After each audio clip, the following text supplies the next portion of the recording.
असं म्हणतात की पर्यटन, प्रवास, सफरीला जाणं यासारखं दुसरं सुख नाही.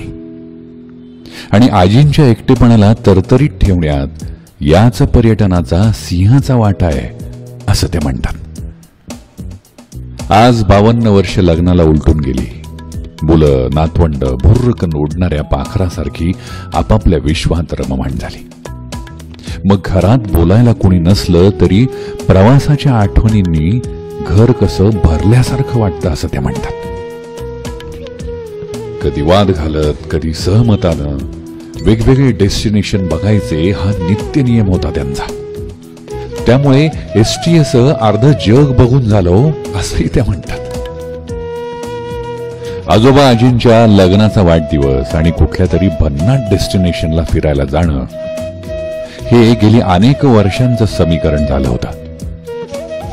मात्र काही गोष्टी आपल्या हातात नसतात हे आजींना पक्क ठाऊक असल्यामुळे त्यांनी एकटेपणाला कोसो दूर नेऊन ठेवलाय आणि त्यांच्या आयुष्याला आणखी संस्मरणीय करण्यासाठी आम्ही म्हणजेच एसटीएनं एक छोटीशी भर घातली. आमच्या पर्यटन परंपरेला एसटीएमुळे यंदा खंड पडणार नाही ही जाणीव मनाला वेगळंच समाधान देऊन गेली असंही आजी म्हणतात. एसटीएचे सगळे टूर मॅनेजर्स आता त्यांचे मित्रमैत्रिणी होऊन गेलेत. त्यामुळे अगदी सिनियर सिटीजन टूर असली तरी आजींचा प्रवासाचा उत्साह तरुणांना लाजवेल असाच असतो.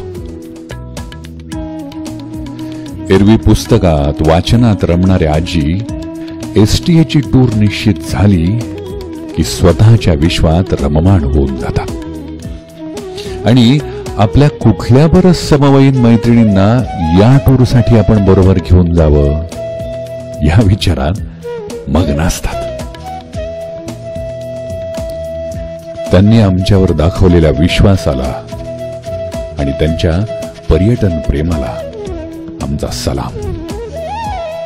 ते आवर्जून म्हणतात की आमच्या अॅनिव्हर्सरीला न विसरता हे असं गिफ्ट देणं म्हणजे व्यवसायाची दारं बंद ठेवून ऋणानुबंधाची कवाडं उघडण्यासारखं आहे.